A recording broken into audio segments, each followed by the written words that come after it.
Για 5 χρόνια και εσείς θα με φάτε στην μάπα, θέλετε δεν θέλετε, και εγώ. Και εσείς θα προτιμούσατε να έχετε έναν δήμαρχο που να το ξύνει και να το ξύνετε κι εσείς. Όλοι μας δηλαδή, άμα μπορούμε να το ξύνουμε, θα το προτιμούσαμε, και εγώ θα ήθελα να μπορούσα να έχω επιλέξει.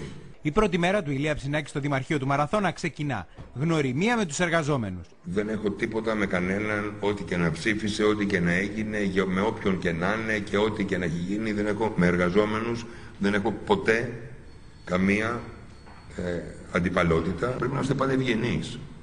Πολύ ευγενείς. Και ο Μουρλός να έρθει, ή μια παρανοϊκιά που λέει οι πίπες, θα την αντιμετωπίσουμε κανονικά, σαν δηλαδή με σεβασμό. Και να μην είναι αυτό το πράγμα. Φύγε από εδώ, έχω δουλειά, μια τσίχλα στο τηλέφωνο. Μπορεί να σας φαίνεται αυτό λίγο υπερβολικό και λίγο ίσως μαλακία, αλλά ξέρετε πόσο σημαντικό είναι. Ο Δήμαρχος θέλει, όπως λέει, να βάλει τα πάντα σε τάξη. Γινόταν και μια ψιλολιστία, ενώ στις υπηρεσίες του Δήμου. Αυτό όπως είναι σταματάει, όπως καταλαβαίνετε. Ο καθένας κλέβει ό,τι νερό θέλει, το σβήνει για ψηφοδηρικούς λόγους ή προεκλογικούς λόγους, ό,τι και να χρωστάει, και ο Δήμος θα χρωστάει στην ΕΙΔΑ. Δηλαδή, με λίγα λόγια, είναι ένα τεράστιο μπουρδέλο, χωρίς καμία οργάνωση. Μάλλον, μπουρδέλο δεν είναι. Τα μπουρδέλα έχουν τάξη. Εδώ πέρα δεν υπάρχει ούτε τάξη. Ακατάστατο μπουρδέλο. Η αρχή θα γίνει με τα οικονομικά. Εγώ δεν είμαι κανένα παιδάκι αυγό ημέρας να μπω σε μια περιπέτεια που δεν ξέρω τι μου γίνεται και το ανακαλύψω 1η Σεπτεμβρίου. Δηλαδή δεν είναι δυνατόν στο Δημαρχείο να δουλεύουν 2 και οι άλλοι 12 να είναι οι 5 στο καφενείο και οι άλλοι στο Γρηγόρι. Εγώ κρίνομαι τώρα στα γεράματα από όλη την Ελλάδα. Επειδή γουστάρω. Από τρέλα, ρε παιδάκι μου, τα γεράματα παθαίνεις πλασιές. Εγώ όλο το καλοκαίρι έτρεχα τα Σαββατοκύριακα σαν το τρελό και έβρισκα διάφορους επώνυμους από όλο τον πλανήτη, που το μισό Hollywood ήταν στην Ελλάδα, στα νησιά, και είναι όλοι πρόθυμοι να βοηθήσουν. Όλοι. Ομοιογένεια, καθαριότητα, ευγένεια. Το τρίπτυχο της επιτυχίας. Όσοι από εσάς συναντάτε κόσμο, είστε σε θέσεις που βλέπουν κόσμο κτλ.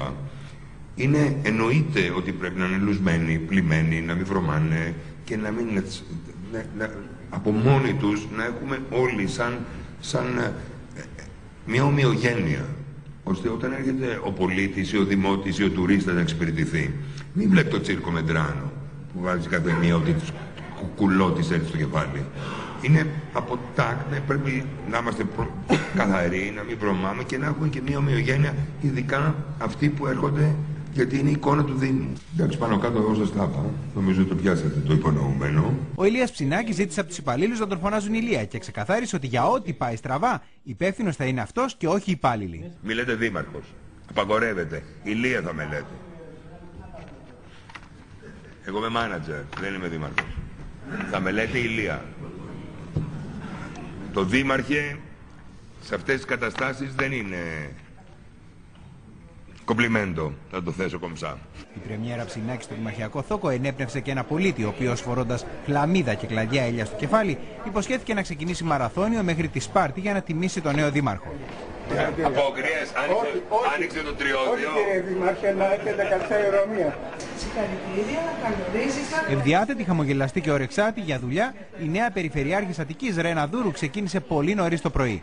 Πρώτο της μέλημα να συναντήσει όλους τους εργαζόμενους της περιφέρειας. Μια καλή αρχή είναι να ξεκινήσουμε με τους συμπαραστάτες που θα έχω ως νέα Περιφερειάρχης και ως νέα Περιφερειακή Αρχή, και αυτοί δεν είναι άλλοι από τους εργαζόμενους. Η Ρένα Δούρου άφησε μάλιστα ανοιχτό το ενδεχόμενο μετεγκατάσταση της περιφέρειας, καθώς όπως είπε δεν είναι καιρός για σπατάλες.